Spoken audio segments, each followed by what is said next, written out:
안녕하세요. 저는 화성인 예술인 답사기를 진행하고 있는 한아름입니다. 네, 만나서 반갑습니다. 네. 네. 자기소개 부탁드릴게요. 네, 저는 화성시에서 활동하고 있는 청년 마술사예요. 그래서 다양한 문화예술 활동으로 관객들에게 즐거움을 주는 그런 공연가로 활동을 하고 있습니다. 네. 마술사님이시군요. 네. 이 마술이라는 오브제를 통해서 제가 전하고 싶은 이야기, 스토리를 좀 만들어서 제가 공연을 기획하고 그걸 또 관객들에게 전달하는 일을 또 하고 있습니다. 네. 기획도 하시고 또 공연도 하시고 네. 어떻게 이런 마술사의 분야에 시작하게 되셨는지. 중학교 1학년 때 TV에서 우연히 마술을 하나 배웠어요.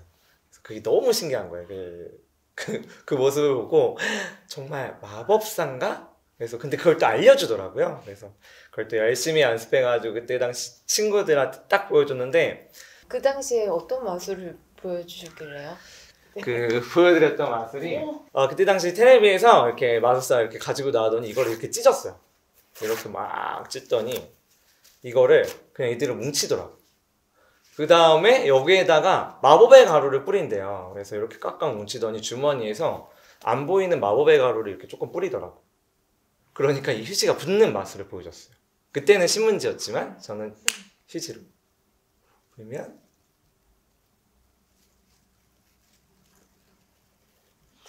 이렇게 신기하죠? 그때 당시 제 친구들도 이런 반응을 해줬어요. 너무 신기해가지고 너무 기분이 좋더라고요. 그래서 오늘 이렇게 마술사가 되게 된 것 같습니다. 제가 최근에 봤던 컨텐츠에서 어떤 사람이 그런 얘기를 하더라고요. 미국에서 굉장히 유명한 마술쇼를 사람들이 보고 바깥으로 나가면 다시 돌아와서 이런 얘기를 하더래요. 마술사님, 세상이 너무 아름다워요. 하늘이 너무 파래요. 바닥에 보도블럭이 너무 아름다워요. 이런 얘기를 하더라는 거예요. 그러면서 이제 그 사람이 하는 얘기가 사람들이 당연하게 보던 것을 마술이라는 장르를 통해서, 공연을 통해서 당연하지 않다라는 거의 뇌구조가 바뀐 상태로 밖에 나가니까 새롭게 세상이 보이고 경험이 달라지더라. 그런 얘기를 하더라고요. 그래서 마술이라는 것이 어떤 그런 기능이 있는 건지. 사실 마술이라는 것 자체가 불가능을 가능케 보이게 하는 것이잖아요. 그래서 방금 말씀해 주신 부분이 정말 맞는 것 같아요. 당연하게 생각하는 것들을 당연하지 않다라고 생각하고 마술사는 뒤집어서 그 부분을 이용해서 관객들에게 환상을 좀 보여주는 건데 그런 말씀을 하셨다는 건 관객이 그 마술이라는 트릭을 들어가지 않고 그냥 그 자체를 즐겼다라고 생각해요. 그 환상, 그 마법. 그걸 즐겼기 때문에 아마 그런 말씀을 하셨지 않았나 라는 생각을 한번 해봐요. 되게 좋은 포인트신 것 같아요. 아까 전에도 저한테 이제 휴지 찢는 맛을 보여주셨는데 저는 너무 의심의 병이 있어가지고 이거를 있는 그대로 즐기지를 못하겠는 거예요. 어떻게 하면 이걸 또 즐기면서 공연을 볼 수 있을까요? 글쎄요. 근데 저는 그거는 마술사의 좀 역량이라고 생각해요. 옛날에는 이 마술을 진짜라고 생각했어요. 혹시 주술사 아세요? 주술사, 네. 그때 당시 사람들은 마술을 보면서 그 사람은 무언가 특별한 힘을 부여받은 사람. 그러면서 역사가 발전했거든요. 아주 옛날부터 마술이 있었어요. 근데 아주 옛날 사람들은 그걸 진짜라고 생각했지만 지금은 그렇게 생각하지 않는다라는 거예요. 하지만 그거는 무대 위에 올라간 마술사가 그런 트릭에 초점을 주지 않고 이 공연을 통해서 어떤 걸 보여주고 싶으냐에 좀 많이 트렌드가 바뀐 것 같고 그런 공연을 했을 때 의심이라는 생각을 아예 버렸을 때 그때 정말 최고의 마술쇼가 되지 않을까라는 생각을 해봅니다. 네. 그럼 관객들이 약간 믿게끔 아니면은 스토리에 조금 더 몰입하게끔 만드는 마술사님만의 약간 방법? 제가 믿어야 돼요. 제 자체가 믿어야 돼요. 이거 무언가 이 펜이 예를 들어서 뭐 이렇게 사라지고 나타나잖아요. 근데 이 펜이 어차피 어딘가에 숨겼다가 빠르게 꺼내는 거예요. 네. 그런데 사실 이거를 제가 믿지 않는다면 관객도 믿지 않을 것이에요. 그래서 저는 이런 단순한 손기술을 쓰더라도 제가 믿고 그런 표현을 하고 그 관객들이 그걸 받아들일 수 있게 하는 게 첫 번째인 것 같고 두 번째로는 굳이 이 현상이 너무 기대지 않고 저는 저라는 사람을 먼저 좋아하게 만드는 게 진짜 중요한 것 같아요. 저라는 사람을 좋아하게 만들면 사람들은 제가 무엇을 하든 저의 말을 믿고 제가 하는 모든 현상들에 대해서 신기하고 좋아해 주거든요. 이 두 가지가 정말 제가 생각하는 꿀팁인 것 같습니다. 한 번만 더 숨겨봐 주실래요? 마술은 한 번이기 때문에. 이제 코로나가 거의 끝나가고 있지만 지난 2년여 시간이 넘는 이 코로나 기간 동안 어떻게 공연이라든지 무대를 서셨나요? 어떻게든 비대면으로 공연을 만들고자 좀 노력을 했고, 근데 아무래도 이 마술이라는 공연 특성 자체가 대면 공연보다 비대면이 좋을 순 없더라고요. 그러니까 확실히 대면이 좋은데, 그런데도 이 화면 너머에 있는 친구들과 어떻게 이야기를 좀 나눌 수 있을까라는 고민을 정말 많이 했던 것 같아요. 비대면 공연이라고 했을 때는 잘 상상이 안 돼요. 왜냐면 그러니까 줌으로 정말 하신 거예요? 줌으로 진행을 해요. 줌으로 실시간으로 이제 진행을 한다던가 아니면 유튜브 스트리밍으로 아이들이 채팅을 친다던가. 비대면이기 때문에 더 못 믿고 더 의심의 눈초리로 바라보는 친구들이 분명히 있을 것 같은데 그 부분을 어떻게 타개하셨는지가 이거 너무 그쵸. 그 프레임을 벗어나면 안 돼. 네. 안 되고 일단은 이거로 보기 때문에 더 현장감이 없기 때문에 안 믿어요. 그래서 어떻게 하냐면 예를 들어서 1부터 4까지 숫자가 있는데 하나만 생각해 주시겠어요? 어떤 숫자 생각하셨어요? 말했어요? 네. 3이죠.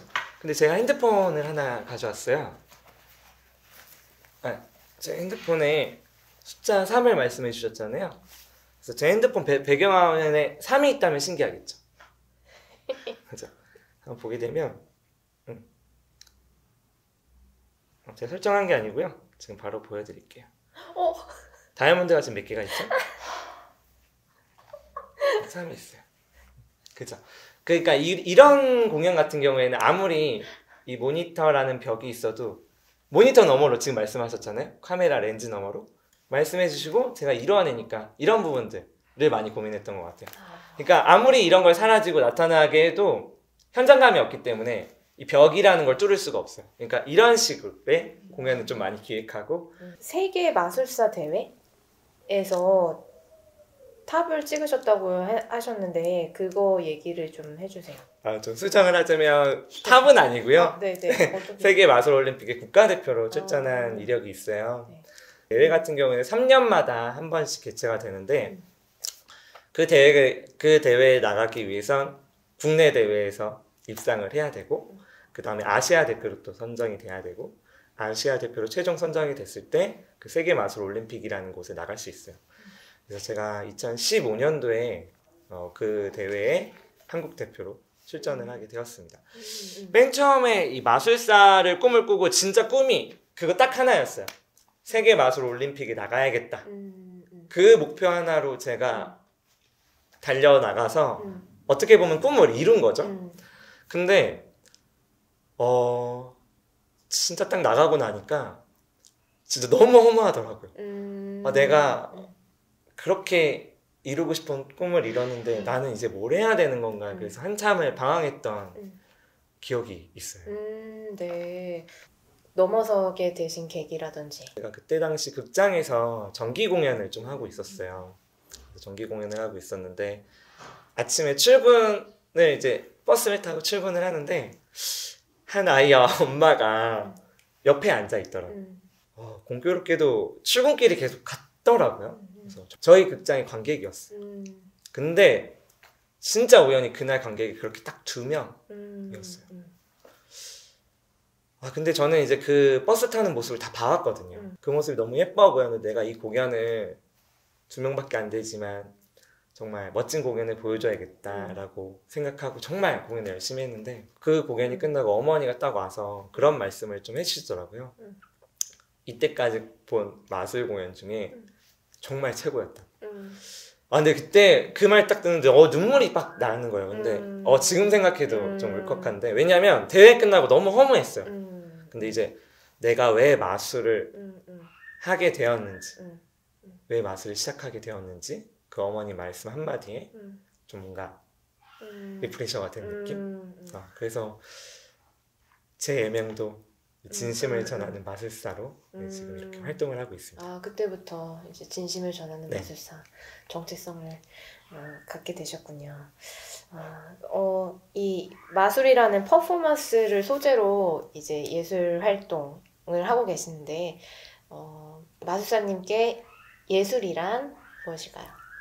제가 할 수 있는 이 재능으로 저의 이야기를 담아 관객들에게 그 메시지를 전달하고 즐거움을 주는 것이라고 생각합니다. 네. 앞으로의 어떤 비전이라든지 계획 있으신가요? 문화와 예술 그리고 교육을 잇는 그런 공연을 계속 만들어서 관객들에게 즐거움은 물론 좀 교육적인 측면까지 더할 수 있는 그런 공연자로 성장해 나가고 싶어요. 네. 마지막으로 하고 싶으신 말씀 있으세요? 화성에 저라는 청년 마술사가 있다라는 거 여러분들 꼭 기억해 주시고요. 여러분들 만나면 인사도 많이 해주시면 너무너무 반가울 것 같아요. 감사합니다.